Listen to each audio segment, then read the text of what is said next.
12. Perdón, Deuteronomio 12. Yo ya leí Deuteronomio. 12, aparte era 11. 12. Si has leído el 11 está bien, porque vas a tener buenas referencias. Deuteronomio 12. Lamentablemente no podemos hacer una secuencia de capítulo por capítulo, porque nos llevaría demasiado tiempo. Vamos a leerlo. Vamos a leer los 12 del 1 hasta el 13. Estos son los estatutos y decretos que cuidaréis de poner por obra en la tierra que Jehová, el Dios de tus padres, te ha dado para que tomes posesión de ella todos los días que vosotros viviereis sobre la tierra. Destruiréis enteramente todos los lugares donde las naciones que vosotros heredareis sirvieron a sus dioses, sobre los montes altos y sobre los collados y debajo de todo árbol frondoso. Derribaréis sus altares y quebraréis sus estatuas, y sus imágenes de acera consumiréis con fuego. Y destruiréis las esculturas de sus dioses y raeréis su nombre de aquel lugar. No haréis así a Jehová vuestro Dios, sino que el lugar que Jehová vuestro Dios escogiere dentro de todas vuestras tribus para poner allí su nombre para su habitación, ese buscaréis y allá iréis. Y allí llevaréis vuestros holocaustos, vuestros sacrificios, vuestros diezmos y la ofrenda elevada de vuestras manos, vuestros votos, vuestras ofrendas voluntarias y las primicias de vuestras vacas y de vuestras ovejas.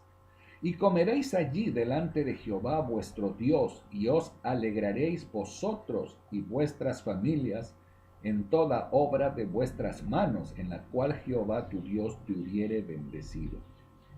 No haréis como todo lo que hacemos nosotros aquí ahora, cada uno lo que bien le parece, porque hasta ahora no habéis entrado al reposo y a la heredad que os da Jehová vuestro Dios.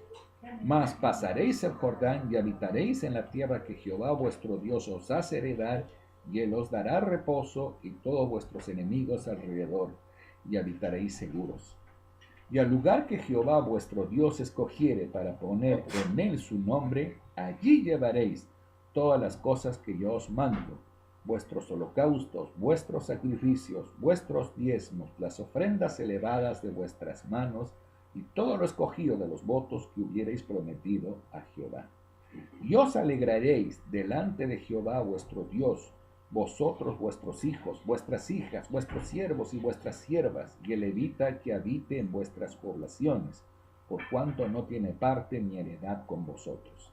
Cuídate de no ofrecer tus holocaustos en cualquier lugar que vieres. Que el Señor bendiga la porción de su palabra.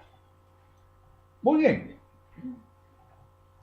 Vamos a entrar ahora al capítulo 12, que es el inicio de lo que se conoce como el Código Deuteronómico. Acuérdense, el Código Deuteronómico. Les voy a dar un poco el orden de la estructura de Deuteronomio.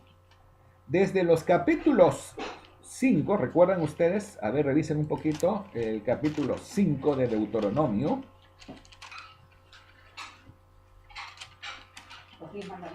Exacto, donde Dios nos da los 10 mandamientos. Este es la entrada principal, el cuerpo legal fundamental que Dios da a Israel. Y llega hasta el capítulo 11. Recuerden, capítulo 5 nos dice los 10 mandamientos. Capítulo 6, ¿cómo debemos hacer frente a los 10 mandamientos? ¿Se acuerdan? Educaréis, enseñaréis. Si ustedes tienen los 10 mandamientos y ya tienen el mecanismo de transmisión, ahora el capítulo 7 nos dice, cuidado, guárdense de las idolatrías, porque ustedes son pueblo consagrado a Jehová. Yo los he escogido. Eso es. El 8, ¿recuerdan? Es una tierra buena que ustedes van a recibir. No por los méritos de ustedes, no porque ustedes sean buenos, sino porque yo ejerzo mi justicia y misericordia hacia ustedes. Son los principios generales en los que Dios demanda a su pueblo. Desde el capítulo 12 al capítulo 26 y luego el capítulo 28 se conoce como el Código Deuteronómico. ¿Qué quiere decir esto? Es la aplicación concreta de los 10 mandamientos. Los 10 mandamientos son un conjunto de leyes que los conocemos como las leyes apodícticas, leyes categóricas. No matarás, no fornicarás, no darás falso testimonio, no desearás la mujer de tu prójimo, adorarás a Jehová sobre todas las cosas. Entonces, estas leyes, ¿cómo se aplican? ¿Cómo yo las voy a poner en ejercicio? Allí viene la particularidad del ejercicio de estas leyes, lo que forman el conjunto teológico que se conocen como los códigos. ¿Ya? Tenemos el código deuteronómico que va del capítulo 12 hasta el 26. El capítulo 27 es la orden de levantar un santuario en el monte, entre el monte Ebal y Gerizim. ¿Ya? Y el capítulo 28, las bendiciones y las maldiciones. Esta estructura no es nueva, esta estructura está en todo el Pentateuco. Recuerden, Dios nos da los 10 mandamientos en Éxodo. ¿Se acuerdan en qué capítulo? Éxodo 20. En Éxodo 20. Pero del versículo 22 hasta el capítulo 23, 22 y 23 se conoce como el libro del pacto, donde hay normas concretas de Génesis, de Éxodo. Y luego del 25 al 31, del 25 al 31 de Éxodo se conoce como el código sacerdotal. Son normas que Dios da para el ejercicio sacerdotal. ¿Ya? Ha dado los 10 mandamientos, nos da el libro del pacto y luego nos da el código sacerdotal. Levítico tiene un cuerpo de normas desde el capítulo 17 al 26, que se conoce como el código de santidad. Recuerden que Pablo, cuando tratamos nosotros el libro de Timoteo, hablando sobre el tema de la homosexualidad, se refiere al código de la santidad de Levítico. O sea, para ellos son estos códigos manifestaciones, expresiones concretas de cómo debe ser aplicado los 10 mandamientos. ¿Ya? Y ellos lo entienden así. Entonces, ahora lo que vamos a tratar es sobre el lugar de adoración. ¿Por qué el santuario único? Un teólogo reformado, Longman, nos dice que la consigna del capítulo 12 es el siguiente: un Dios, una nación, un santuario. ¿Ya? Un Dios, una nación, un santuario. Pero que este modelo es un modelo que se proyecta hacia el lugar donde ellos habrán de estar. Que no ha sido el mecanismo por el cual ellos se han conducido durante los 40 años en el desierto, sino que ha sido un movimiento continuo, ¿no?, de un lugar a otro del traslado del santuario único. Para esto podemos ver Éxodo 20. Vamos a ver el libro del pacto, Éxodo 20.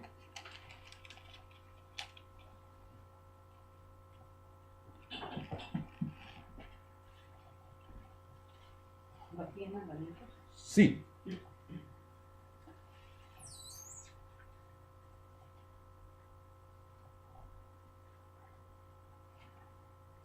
Versículo 24.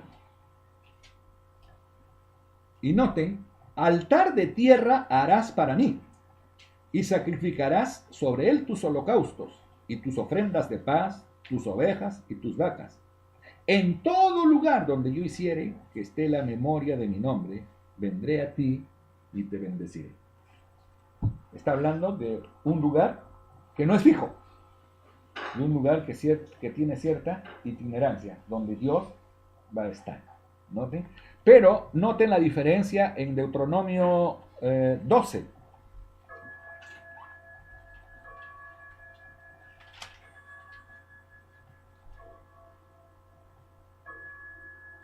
Versículo 5.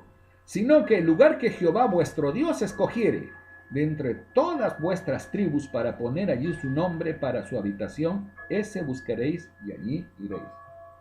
Un lugar entre las 12 tribus. La mayoría de teólogos del Antiguo Testamento le hablan la anfictionía hebrea. Viene de la palabra anfictión, vecino, palabra griega. Los griegos en el siglo I formaban ciudades libres y necesitaban unirse.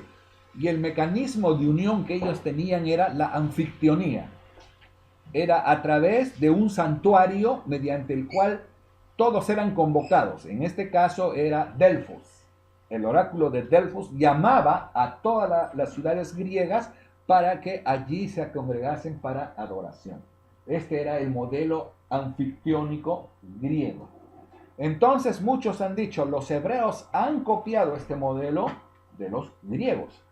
Pero acá hay un gran problema. Los griegos ejecutaron esto el siglo I antes de Cristo, mientras que los hebreos reciben esto el siglo II, a mediados del siglo II antes de Cristo. Hay un historiador, teólogo, R.K. Harrison, del Antiguo Testamento, que hace una explicación bien interesante sobre el modelo organizativo en la lógica y en la mentalidad cananea o hebrea, como él la va a llamar. Él dice, y ustedes notarán en Génesis, que la organización social en el Antiguo Testamento está basada al modelo 12 y 6. 12 hijos de Ismael, 12 hijos de Jacob. Cuando el grupo es pequeño, 6 hijos. Pero necesariamente tuvieron 12 hijos. Hemos visto que en el caso de Jacob se tiene que inventar el proceso de los 12 con los agregados de los hijos de José. Se anula José, se agrega a Efraín y Manasés. ¿Y qué es de Dina? No aparece Dina. Entonces, no se trate que se esté forzando, sino que es un modelo organizativo de las tribus en base al ideario de plenitud, que sería 12 o 6. ¿Ya? Y que esta mentalidad no es griega, sino que Harrison dice procede de una lógica babilónica. La pudo haber llevado Abraham o pudo ser instalada en la mentalidad cananea. Por lo menos hay antecedentes que no tienen su referencia al modelo griego. ¿Ya? Eso sería la primera figura que debemos notar. Segundo, habla de un lugar único. ¿Cómo llegamos al concepto del lugar único? Debemos revisar un poquito el pasaje de Segunda de Reyes para que veamos la lectura que se tiene en el año 720. El mandato de Deuteronomio sería el año, ¿se acuerdan ustedes? 445 a.C., ¿no? O perdón, 1445 a.C. Para el año 720 se da un incidente, el año 720 al 722. Sennacherib, el rey asirio, va a invadir Palestina. Está dividido el reino de Israel entre dos reinos, el reino del norte y el reino del sur. El reino del norte, conocido como Israel, tiene como último rey a Oseas. Y el reino del sur tiene como rey en ese momento a Ezequías. ¿Ya? Oseas y Ezequías. Muy bien.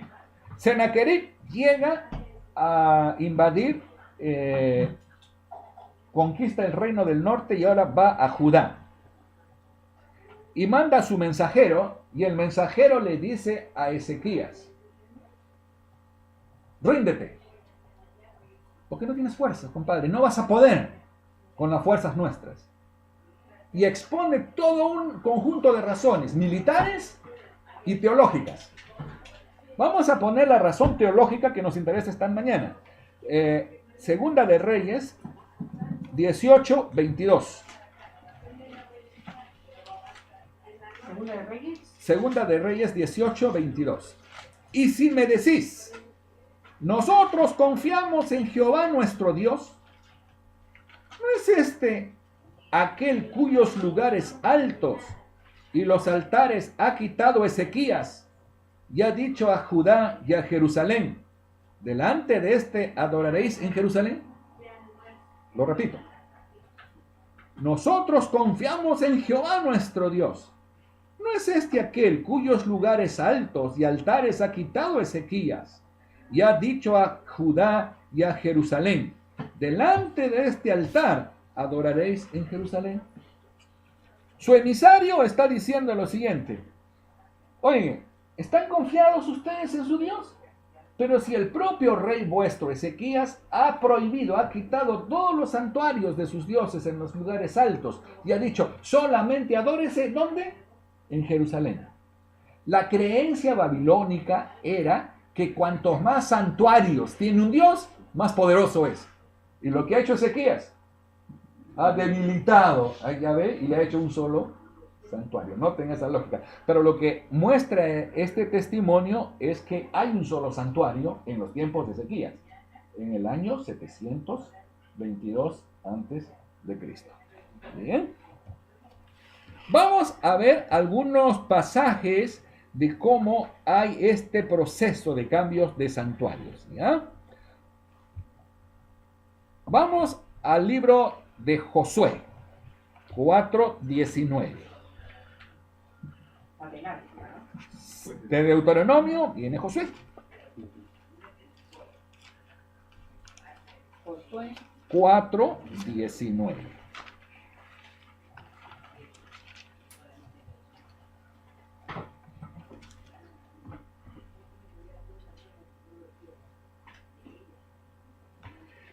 Y el pueblo subió del Jordán el día 10 del mes primero y acamparon en Gilgal, al lado oriental de Jericó. Y el 20, y Josué erigió en Gilgal las 12 piedras que habían traído del Jordán, y habló a los hijos de Israel diciendo, cuando mañana preguntaren vuestros hijos a sus padres y dijeren, ¿qué significan estas piedras? Declararéis a vuestros hijos diciendo, Israel pasó en seco por este Jordán.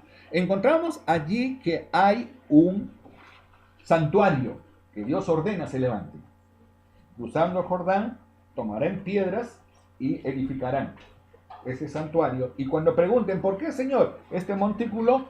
¿Por qué, hijo lindo, Dios nos permitió cruzar el Jordán cuando estaba más crecido, pero sin embargo nosotros pasamos como si fuese tierra seca? Tenía allí un motivo.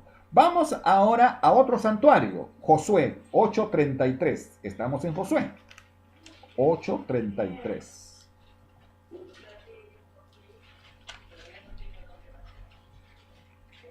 Y todo Israel, con sus ancianos, oficiales y jueces, estaban de pie a uno y otro lado del arca en presencia de los sacerdotes levitas que llevaban el arca del pacto de Jehová, así los extranjeros como los naturales, la mitad de ellos hacia el monte Gerizim y la otra mitad hacia el monte Ebal, de la manera que Moisés, siervo de Jehová, lo había mandado antes, para que se bendijesen primeramente al pueblo de Israel. Después de esto leyó todas las palabras de la ley, las bendiciones y las maldiciones, conforme a todo lo que está escrito en el libro de la ley. La pregunta es, ¿leyeron el pasaje de Deuteronomio? Probablemente. Porque está el santuario en ¿qué sitio? En Siquem. Y ahí Dios les promete a que deben conservar, ¿no?, las leyes que Dios les manda de manera concreta desde los capítulos 12 hasta el 26. Más tarde vemos el mismo Josué 18,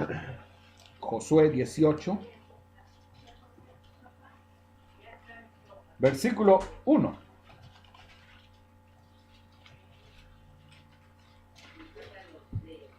Noten la frase, toda la congregación de los hijos de Israel se reunió en Silo. Hay una convocatoria, reunirse en Silo. Y erigieron allí el tabernáculo de reunión después que la tierra les fue sometida.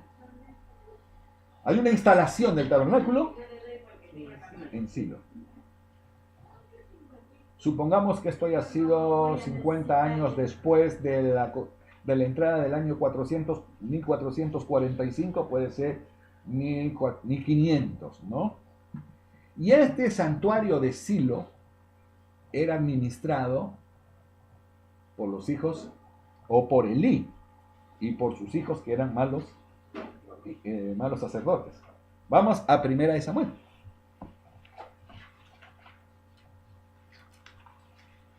Ahí nomás, ¿no? Sí. Samuel es el que sigue, ¿no? Sí, de Ruth, Josué, Ruth, Samuel. Ujú. Samuel capítulo 1 nos habla de un personaje que es el papá de Samuel, ¿no? Se llamaba Elcana. Tenía 2 esposas. Sí, él era de la casta sacerdotal. Versículo 2. Y él tenía 2 mujeres. El nombre de una era Ana y el de la otra Penina. Y Penina tenía hijos, mas Ana no los tenía. Y todos los años aquel varón subía de su ciudad para adorar y para ofrecer sacrificios a Jehová de los ejércitos en Silo, donde estaban 2 hijos de Elí, Ofni y Fines, sacerdotes de Jehová. Esto sería más o menos para los años 1050 antes de Jesucristo. Ya han pasado varios años y encontramos el santuario ahora en Silo. ¿Ya? Porque ahí está el arca.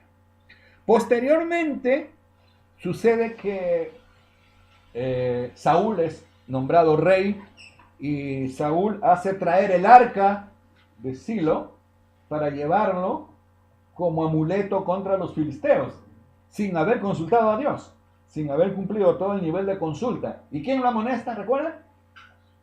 Lo amonesta Samuel, ¿no? ¿Y qué pasó con el arca?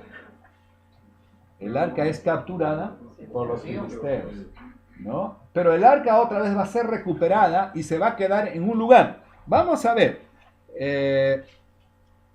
Primera de Samuel 7, 1 y 2. Ahí nomás, Primera de Samuel 7, 1 y 2. Capítulo 6. Sí, Primera de Samuel, capítulo 7, 1 y 2. Vinieron los de Kiriath Jearim y llevaron el arca de Jehová y la pusieron en casa de Abinadab, situada en el collado, y santificaron a Eleazar su hijo para que guardase el arca de Jehová. Desde aquel día que llegó el arca a Kiriath Jearim, pasaron muchos días, 20 años, y toda la casa de Israel lamentaba en pos de Jehová. O sea, Kiriath Jearim se convierte en el centro de adoración, donde el pueblo va a orar y lamenta la desobediencia de Saúl. ¿Ven? Encuentran ahí cómo el santuario va cambiando de lugar. Sí, hasta que vamos a ver qué es lo que pasa en 2 de Samuel 16.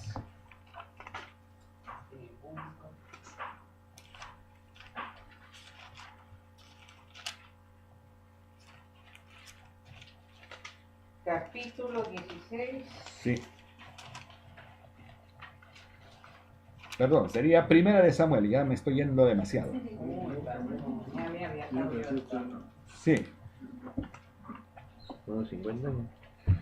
Samuel unge a David.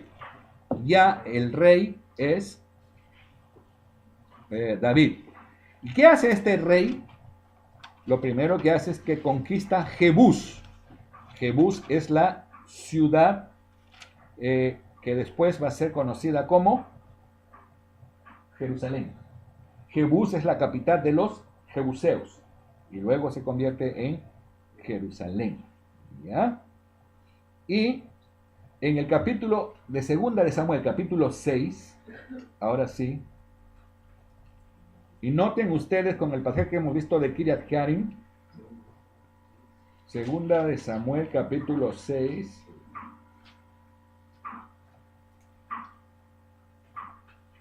se 6, 2 y 3. Y se levantó David y partió de Baal de Judá con todo, de Baala de Judá con todo el pueblo que tenía consigo, para hacer pasar de allí el arca de Dios, sobre la cual era invocado el nombre de Jehová de los ejércitos, que que mora entre los querubines. Pusieron el arca sobre un carro nuevo y la llevaron de la casa de Abinadab, que estaba en el collado. Y Usa, hijo de los hijos de Abinadab, guiaban el carro de nuevo. El carro nuevo. Notamos que entonces, desde el pasaje de Kiriath Yarim, ¿no? 20 años después, ahora David trata de llevar el arca y lo lleva de mala forma, ¿no? Y él se asusta y posteriormente ya logra llevar el arca a Jerusalén, ¿no? Deja el arca en Jerusalén y es posteriormente Salomón que construye el templo para el arca. Esto nos muestra que hubo varios santuarios y que no se trata de un santuario exclusivo, sino donde el Señor determinase el lugar, allí debía el pueblo adorar. Muy bien. ¿Por qué esta importancia del santuario? Primero, la presencia de Dios que está en medio de ellos. Cuando Él dice, pondré allí mi nombre, ¿qué significa? Que Él ejerce su autoridad. Así, pone allí su nombre, su sello, ejerce su autoridad. Segundo, un santuario único en una sociedad donde la organización era tribal, dispersa. Entonces Dios los une a través del culto. Posteriormente, cuando se fomenta la monarquía, el Estado deja de ser tribal y se convierte en monárquico. Y se forma un ejército que viene de llamar, ¿no? de llamar al servicio militar a todos los jóvenes dispuestos a la guerra. Se forma un ejército, se centraliza ya la administración estatal. Primero se hace de una manera parcial con Saúl, luego se hace con David y su máxima centralización se logra con Salomón. Muy bien, ya tenemos el templo. Pero acá surge una falsa teología del templo, que el templo es garantía de la bondad de Dios. Si el templo está bien cuidado, Dios va a cuidar a Israel. Pero Dios lo pone como señal de que cumplan la palabra de Dios. ¿Y qué es lo que sucede? Que ellos desobedecen y el templo es destruido. ¿En qué año? 586. ¿No? Las profecías son muy fuertes sobre las cosas que Dios está haciendo, que Israel está haciendo en esta tierra, y entonces Dios va a castigar a Israel. Vamos a Jeremías, capítulo 1.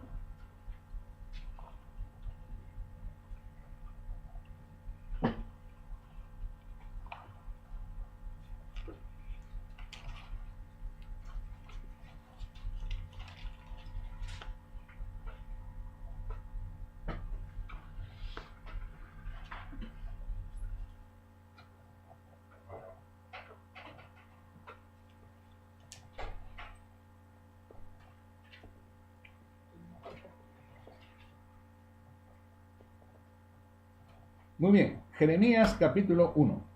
Lo llama Jeremías 1:15. ¿Por qué aquí? Que yo convoco a todas las familias de los reinos del norte, dice Jehová, y vendrán y pondrá cada uno su campamento en la entrada de las puertas de Jerusalén y a todos sus muros en derredor y contra todas las ciudades de Judá. Y a causa de toda su maldad proferiré mis juicios contra los que me dejaron e incensaron a dioses extraños y la obra de sus manos adoraron. Parte de la desobediencia fue que dejaron de adorar a Dios y fueron a levantar otra vez santuarios en lugares que Dios había prohibido. En el libro de Ezequiel notamos cómo la gloria de Dios abandona el templo después de la destrucción, ¿no? Y cómo otra vez, cuando se da el retorno, la gloria de Dios retorna, ¿no? Y este templo ahora lo vamos a encontrar en el Nuevo Testamento, en el pasaje que hemos hecho lectura de Juan capítulo 2. Vamos a correr a Juan capítulo 2. El templo al que Jesús entra es el templo, el segundo templo reconstruido. Ese es el templo que había sido levantado, ¿no?, en el periodo del retorno, que es hecho a manos, que es hecho por Esdras para el año 517, ¿no?, antes de Cristo. Muy bien. ¿Qué era Juan? Juan capítulo 2, versículos del 13 al 22. Los judíos se sentían orgullosos del templo. Había un doble sentimiento. Tenían cólera y desprecio del rey impostor que era Herodes. Pero estaban orgullosos de la obra que estaba haciendo Herodes, que era la reconstrucción del templo. ¿Ya? Sentimiento que tenemos nosotros también políticamente, ¿no? A veces. Bueno, eso era, y entonces Jesús es sorprendido por sus apóstoles. Y le dijeron, primero, él derrumba expulsa a todos los comerciantes. ¿Se acuerdan que había un negocio en el templo, en las puertas del templo? Como alguien venía muy distante, venían los judíos, se traían sus carneritos por el viaje, las vacas, ¿qué sucedía? Se maltrataban. Entonces la familia de Anás había puesto allí un negocio donde vendían los animales bien cuidaditos y gorditos para el sacrificio. ¿Ya? Pero ¿qué sucedía? Los precios eran prohibitivos. Entonces en eso consistía el negocio de los sacerdotes. Por eso es que Jesús llega y los expulsa y dice, el celo de tu casa me consume. Lo que está diciendo, Señor, por limpiar tu casa voy a ser consumido, voy a ser destruido. Muy bien. Y entonces los judíos le responden, ¿qué señal nos haces? ¿Con qué autoridad es esto? Entonces Jesús les dijo, destruiré este templo y en tres días lo levantaré. Pero los judíos dijeron, que está cruzado. 46 años está demorando la reconstrucción del templo, ¿no? Buen trabajo que estaba haciendo Herodes para ganarse el afecto judío. ¿Y tú en 3 días lo levantarás? Pero él dice, más él hablaba de su propio templo. Y acá el concepto de templo cambia. Noten. Por tanto, cuando resucitó de entre los muertos, sus discípulos se acordaron de lo que había dicho. Parte de la teología que Jesús enseña no es asimilada por los discípulos. ¿Hasta cuándo? Hasta la resurrección. Ahí entienden el significado del templo. ¿Ya? Pablo después nos va a decir, ¿quiénes somos los templos? Cada creyente es templo del Espíritu Santo, ya no es el lugar, ¿no? ¿Y cuál es el tipo de sacrificio que debemos hacer? ¿Debemos matar ahora corderos? ¿Debemos matar vacas? Ahora, Romanos 12 nos dice que debemos hacer un sacrificio vivo, la comprensión cotidiana en el desarrollo y la práctica de nuestra fe. El templo fue una señal de aquel Señor del templo que haría de nosotros un templo. ¿Y qué encontramos en Apocalipsis? En la ciudad nueva, en la Nueva Jerusalén, ya no hay templo. Porque Jesús es el templo que ilumina toda la ciudad. Vemos cómo se va desarrollando esta teología y entendemos que apunta a la presencia de nuestro Salvador. ¿Preguntas, comentarios, amados hermanos? Bien, pongámonos en pie, vamos a entonar el himno de la Reforma, Castillo Fuerte.